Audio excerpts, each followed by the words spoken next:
Good morning students. आज हम discuss करेंगे अपना पहला जो हिस्ट्री का चैप्टर है क्लास 6 में, but where how and when.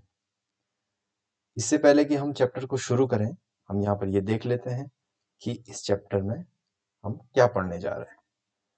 तो इस चैप्टर के इस नाम से ही but where how and when जो यहाँ पर लिखा हुआ है, इसी से ही हमें पता चलता है कि हम किस चीज के बारे में बात करने वाले हैं इस चैप्टर में। व्हाट का मतलब ये है कि हम किन चीजों के बारे में पढ़ने जा रहे हैं, वो कौन सी चीजें हैं, what are those things about which we are going to read about. Where का मतलब ये है कि वो हमें कहाँ मिली है, यानी उनकी ज्योग्राफिकल लोकेशन क्या रही है।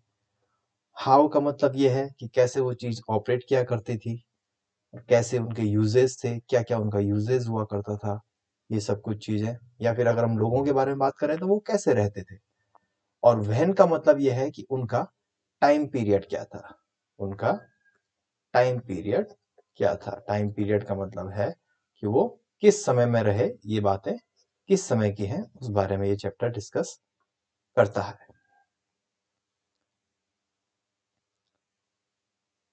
जो पहला इसमें पार्ट है चैप्टर का, वो बात करता है कि what can we know about the past, यानी कि हम पास्ट के बारे में क्या चीजें जान सकते हैं। दो there are several things we find out about what people ate, मतलब लोग क्या खाते थे, the kind of clothes they wear, okay, क्या वो पहनते थे, and the houses in which they lived, और घर जिनमें वो रहते थे। इसके बारे में हमें यहाँ पर जानकारी मिलती है, और हम इन्हीं चीजों के बारे में पढ़ने जा रहे हैं, इनसे रिलेटेड जानकारी। उसके अलावा we can find out about the lifes of hunters, यानी शिकारियों के जीवन के बारे में। हर्डर्स हर्डर्स होते हैं आपके चरवाहे, भेड़ बकरियां जानवर जो चराते हैं, हर्डर्स। फार्मर्स के जीवन के बारे में। रूलर्स यानी जो शासक थे, किंग्स के बारे में। मर्चेंट्स होते थे, व्यापारी होते थे, उनके बारे में। प्रीस्ट जो आपके पंडित वगैरह हो गए, पुजारी हम कह सकते हैं, उनके बारे में। क्राफ्ट पर्सन्स यानी काश्तकारों के बारे में। काश्तकार क्या है, जो किसी भी तरह के क्राफ्ट वर्क में इन्वॉल्व है, जैसे वुडन क्राफ्ट या मेटल क्राफ्ट से रिलेटेड। आर्टिस्ट के बारे में, कोई पेंटर हो सकता है, कोई पॉटरी भी एक आर्ट है। और म्यूजिशियंस के बारे में, संगीतज्ञ हम इसे कह सकते हैं। और साइंटिस्ट के बारे में, हम वैज्ञानिकों के बारे में, इन सब के बारे में हमें जानकारी प्राप्त होती है। अब वो कहाँ प्राप्त होती है, कैसे प्राप्त होती है, और कब की ये बात है, वो आगे हम चैप्टर में पढ़ेंगे। We can also find out about the children games children plays, जैसे कि आज आप लोग जो गेम खेलते हैं वो दूसरे तरीके के गेम्स हैं, और जो पहले जो गेम्स खेले जाते हैं वो स्लाइटली डिफरेंट थे। जैसे आप आजकल कंप्यूटर गेम्स खेल रहे हैं या मोबाइल पे आप गेम खेल रहे हैं, लेकिन दो चिल्ड्रन प्लेड डिफरेंट गेम्स। तो हम उनकी लाइफ के बारे में और ज्यादा इस चैप्टर में डिस्कस करेंगे। द स्टोरीज दे हर्ड, वो कौन सी कहानियां सुनते थे। The place they saw and the songs दे सैंग, वो कौन से गीत गाते थे, उनके बारे में ये हम डिस्कस करेंगे इस चैप्टर। नाउ दूसरा चीज जो हमें क्वेश्चन यहाँ पर ये आता है कि वेयर डिड पीपल लिव, ये कहाँ रहते थे। मतलब जिन लोगों की हमने बात करी, उनके जो एविडेंसेस हमें मिलते हैं वो कहाँ से मिलते हैं। First of all find the river Narmada on map 1। Map 1 में आपको रिवर नर्मदा ढूंढनी है। रिवर नर्मदा कहाँ है, आप देख सकते हैं इस मैप में, ये है river Narmada. This is river Narmada, ये आप देख सकते हैं, इधर से रिवर नर्मदा ऐसे जा रही है, ठीक है, मध्य प्रदेश और से होते हुए सीधा यहाँ पर अरेबियन सी में जाके ये गिर रही है, ठीक है। तो नर्मदा के बारे में हमें क्या पता चलता है, वो हम देखेंगे कि हमें नर्मदा के किनारे आसपास क्या कुछ चीजें मिली है पुराने टाइम के लोगों के बारे में। So people have lived along the banks of this river for several 100,000 years। तो कई हजारों हजारों सालों से लोग इस नदी के किनारे रहते आए हैं। And some of the earliest people who lived here were skilled gatherers, और कुछ लोग जो यहाँ पर रहते थे वो क्या थे, स्किल्ड गैदरर्स थे। अब ये गैदरर्स क्या होते हैं भाई, थोड़ा समझ लेते हैं इस चीज को। ये गैदरर्स कौन होते हैं, ठीक है। गैदर का मतलब होता है इकट्ठा करना, गैदर का मतलब होता है इकट्ठा करना, ओके। गैदर का मतलब होता है इकट्ठा करना। और ये क्या इकट्ठा करते थे, क्या इकट्ठा करेंगे भाई ये, अब ये लोग रहते तो थे फॉरेस्ट में, कोई ऐसे टाउन्स में या फिर विलेजेस में तो रहते नहीं थे, फॉरेस्ट में रहते थे, ठीक है। और ये खाने के लिए चीजें इकट्ठा करते थे, जैसे कि fruits, seeds, roots, cereals, etcetera, ठीक है। तो ये इन सारी चीजों को इकट्ठा किया करते थे, इसलिए इनको कहते थे gatherers. So that is why people who gathered their food, they knew about vast wealth of plants in the surrounding forest and collected root, fruits and other forest produce for their food. तो वो इन सब चीजों को इकट्ठा करते थे, जैसे कि आप यहाँ पर भी देख सकते हैं, ये लिखा हुआ है, ये रूट्स, फ्रूट और दूसरे फॉरेस्ट प्रोड्यूस जो है वो इकट्ठा किया करते थे। And they also hunted animals, यानी वो एनिमल्स का शिकार भी करते थे, यानी वो हंटिंग में भी इन्वॉल्व थे, हंटिंग में, ठीक है। यानी वो हंटिंग में भी इन्वॉल्व थे, इसीलिए उन्हें हम कहते हैं, क्या कहते हैं, उन प्रिमिटिव लोगों को, उन आदिवासी लोगों को, उन लोगों को जो जंगल में रहते थे, उन्हें हम कहते हैं हंटर गैदरर्स। उन्हें क्या कहते हैं, हंटर गैदरर्स, यानी जो हंटिंग करते थे, शिकार करते थे और चीजें इकट्ठा किया करते थे। और किन किन चीजों के बारे में हमें पता चलता है, और इनके एविडेंस कहाँ कहाँ मिले हैं, यानी इंसानों के और एविडेंस कहाँ मिले हैं। दूसरा एविडेंस हमें मिलता है इनका सुलेमान और कीर्तिहर हिल्स में। ये सुलेमान और कीर्तिहर हिल्स कहाँ है, आज ये पाकिस्तान में है, आप इस एरिया में से देख सकते हैं। ये देखिए, यहाँ सुलेमान और कीर्तिहर हिल्स पाकिस्तान के इस इलाके में है, ठीक है। तो यहां से हमें क्या एविडेंस मिलते हैं, some of the areas where women and men first began to grow crops, ठीक है। सबसे पहले फसलों के यानी खेती के साक्ष्य हमें कहाँ मिलते हैं, यहीं सुलेमान और कीर्तिहर हिल्स में। और वो कौन कौन सी क्रॉप्स थी जो उगाई जाती रही है यहाँ पर, वो थी व्हीट यानी गेहूं एंड बार्ले यानी कि जौ। अबाउट 8000 ईयर्स एगो, चैप्टर में जो हमने कहा था व्हेन, कब वाला जो पार्ट है, तो ये कब की बात है, 8000 ईयर्स एगो, यानी कि 8000 साल पहले। सो उसके अलावा ये लोग क्या करते थे, people also began rearing animals, sorry, rearing का मतलब होता है जानवरों को पालना, जानवर पालते थे, जैसे कौन कौन से जानवर, शीप हो गया, गोट हो गया, ठीक है, कैटल हो गया, ठीक है, गाय भैंस, आपका भेड़, आपका गोट, इन सब जानवरों को भी ये पाला करते थे, ठीक है। और ये गांव में रहते थे, ठीक है। ऑब्वियसली जब इन्होंने एग्रीकल्चर शुरू किया तो अब ये गांव में ही रहेंगे भाई, अब ये हंटर गैदरर की तरह तो भटकेंगे नहीं जंगलों में, ठीक है। तो इन्होंने गांव में रहना भी शुरू कर दिया था, ठीक है। पहले पार्ट में नर्मदा के आसपास जो लोग हमने देखे थे, यानी कि नर्मदा के आसपास जो लोगों के एविडेंस हमें मिले थे, इन लोगों के टूल्स के, स्केलेटन्स के, और जो एविडेंसेस इस प्रकार के हमें मिल सकते हैं, उनसे हमें पता चला कि वो लोग हंटर गैदरर्स थे। हालांकि स्कल के और इसके एविडेंसेस तो बहुत कम मिले हैं, ज्यादातर जो एविडेंसेस हैं वो टूल्स के हैं और पेंटिंग्स वगैरह है, जिनके बारे में हम आगे बात करेंगे। उसके बाद आते हैं हम गारो हिल्स पे। Garo hills, Garo hills to the north east and Vindhyas in the central India. अब ये कहाँ पर लोकेटेड है भाई, इसे भी हम देख लेते हैं। गारो हिल्स आपका यहाँ लोकेटेड है, असम मेघालय वाला जो इलाका है ये नॉर्थ ईस्ट में यहाँ लोकेटेड है। और विंध्यास की जो रेंजेस हैं, यानी विंध्य की पहाड़ियां, वो आपके एकदम सेंट्रल इंडिया में है। तो यहाँ से हमें क्या एविडेंस मिलते हैं वो हम देख लेते हैं। यहाँ पर हमें मिलते हैं एग्रीकल्चर के एविडेंस, और ये वही जगह है जहां पर सबसे पहले राइस भी ग्रो किया गया, यानी चावल सबसे पहले उगाया गया नॉर्थ ऑफ विंध्यास, यानी विंध्यास के नॉर्थ में। विंध्यास है ये, तो यहाँ पर नॉर्थ मतलब इस तरफ को, ठीक है, ये नॉर्थ है आपका, नॉर्थ डायरेक्शन है इस तरफ। तो इस तरफ को, यानी इन इलाकों में हमें राइस के भी एविडेंस मिलते हैं।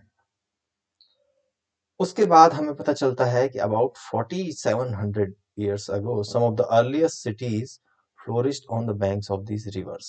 कौन सी रिवर्स थी वो, जैसे इंडस हो गई और उसकी ट्रिब्यूटरीज हो गई। इंडस और उसकी ट्रिब्यूटरीज, ट्रिब्यूटरीज क्या होती हैं भाई, they are smaller rivers that flow into a larger river. जैसे मान लीजिए यहाँ से एक नदी बह रही है इस तरह से, और इसमें आके छोटी छोटी नदियां आके मिलती चली जाती हैं आगे बढ़ते बढ़ते अलग अलग पॉइंट पे। तो इन सारी नदियों को हम क्या कहते हैं, ट्रिब्यूटरीज कहते हैं। ये मेन नदी हो गई आपकी और ये ट्रिब्यूटरी हो गई, हिंदी में इसे हम कहेंगे सहायक नदी।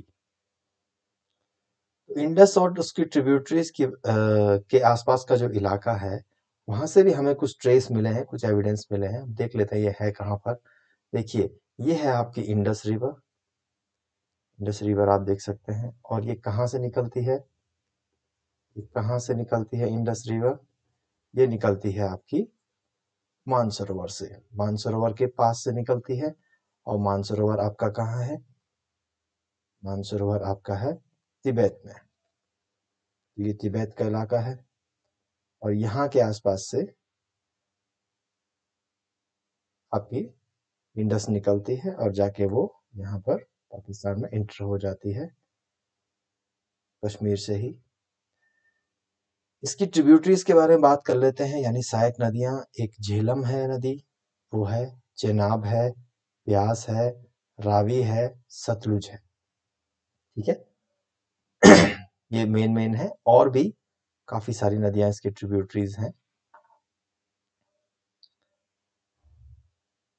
और उसके बाद उसके अलावा जो हमें एविडेंसेस मिलते हैं वो कहाँ पर मिलते हैं, सिटीज के, इसके एविडेंसेस, अर्लियर सिटीज के एविडेंसेस वो मिलते हैं 25 years ago। मतलब हमें ऐसा पता चलता है कि 2500 साल पहले यहाँ पर सिटीज हुआ करती थी। कहाँ पर, गंगा और उसकी ट्रिब्यूटरीज के किनारे। अब गंगा कहाँ से निकलती है भाई, ये भी देख लीजिए।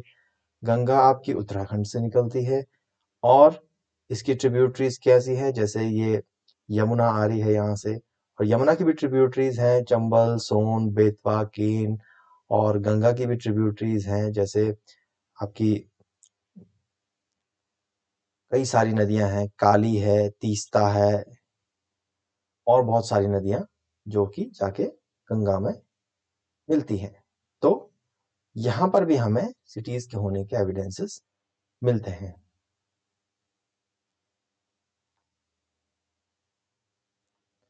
उसके अलावा हमें पुराने टाइम का एक एरिया मिलता है जो गंगा के साउथ में था, जिसे हम मगध कहते थे, जो आज के बिहार में पड़ता है, जिसे हम कहते थे मगध।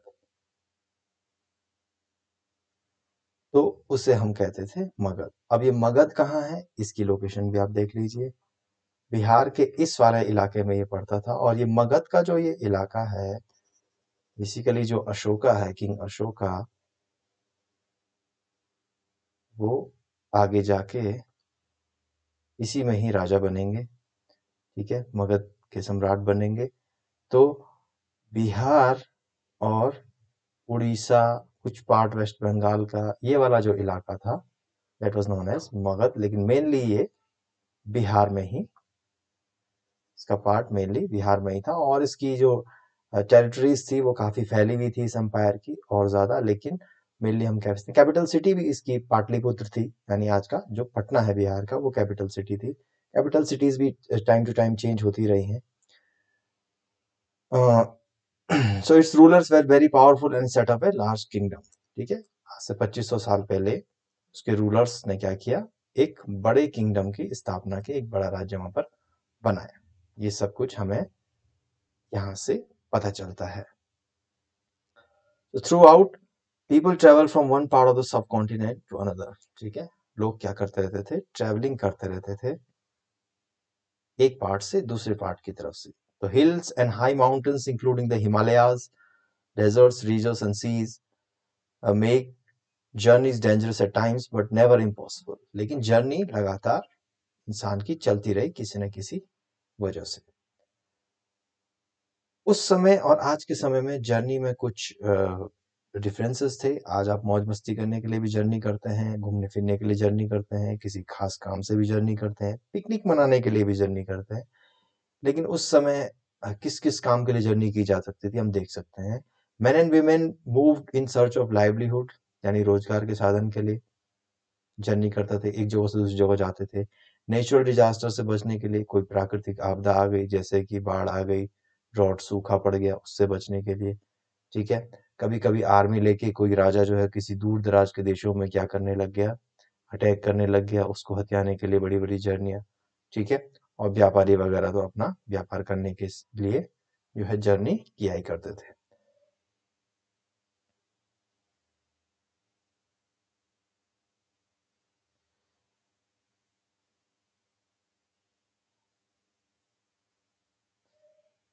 इसके बाद हमें पता चलता है कि जो ये नेम्स ऑफ द लैंड है, यानी जमीनों के जो नाम पड़े, जैसे कि हमारा इंडिया और भारत जो नाम पड़ा है वो कहाँ से आया है, इसके बारे में हम देखेंगे कि हमारा भारत जो देश है उसका नाम इंडिया या भारत कैसे हुआ। Iranian and the Greeks who came through the north west about 2500 years ago. ठीक है, ईरानियन और ग्रीक्स जो थे वो 2500 ईयर्स अगो भारत में पहुंचे नॉर्थ वेस्ट से। ठीक है, अब ये नॉर्थ वेस्ट कौन सी डायरेक्शन है भारत की, ये भी हम देख लेते हैं। ये जो आपकी डायरेक्शन है, ये जो इलाका है, ये है नॉर्थ वेस्ट। ठीक है, ये जो डायरेक्शन है आपकी, क्योंकि मैंने पहले ही बताया था यहाँ नॉर्थ है, ये वेस्ट है, तो ये है आपका नॉर्थ वेस्ट। ठीक है, इस तरफ से आके भारत में पहुंचे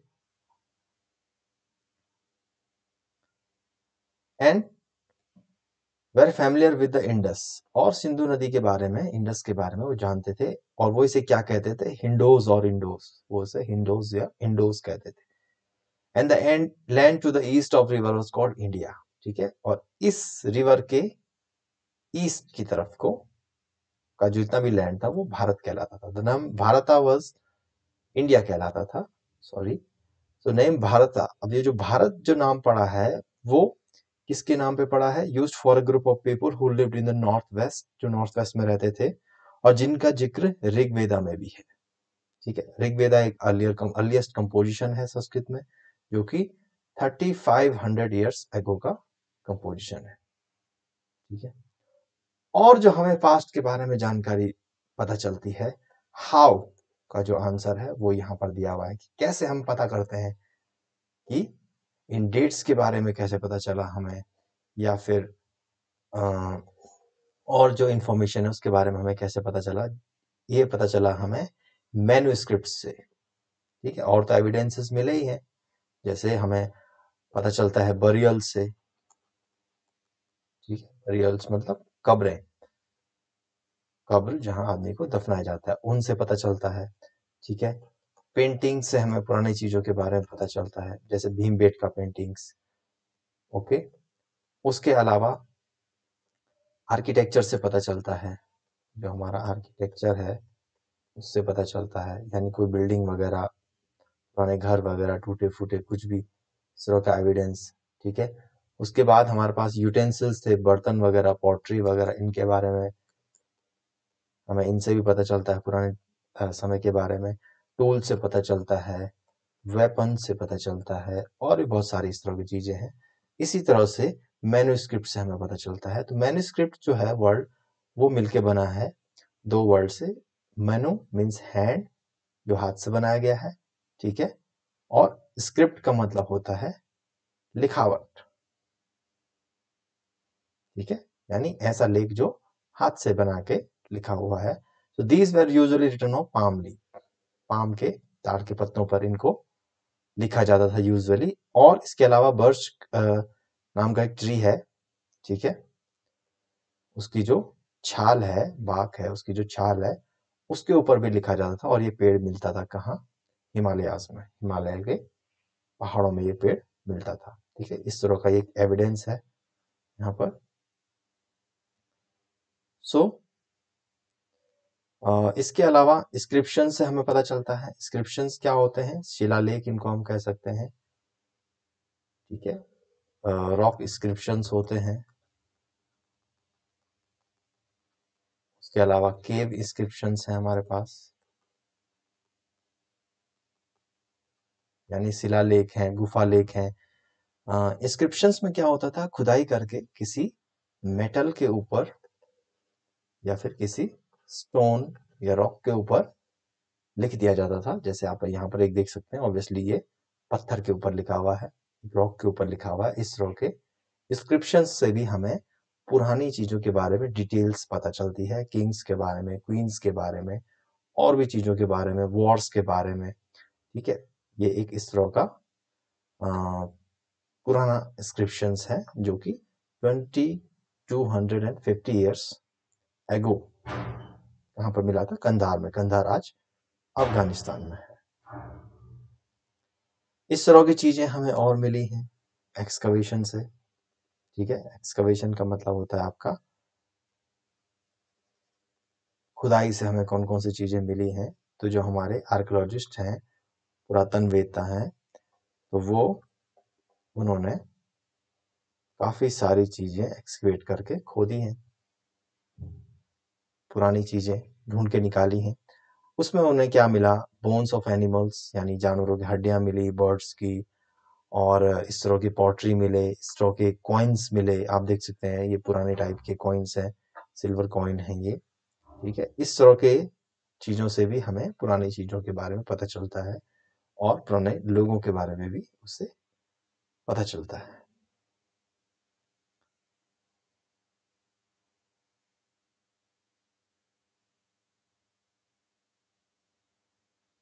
सो मेनली एक ब्रीफ समरी हमने इस चैप्टर के लिए, और इसी तरह का हम आगे इसको डिस्कस करते रहेंगे, आगे आने वाले चैप्टर को। Thank you for the day. Thank you.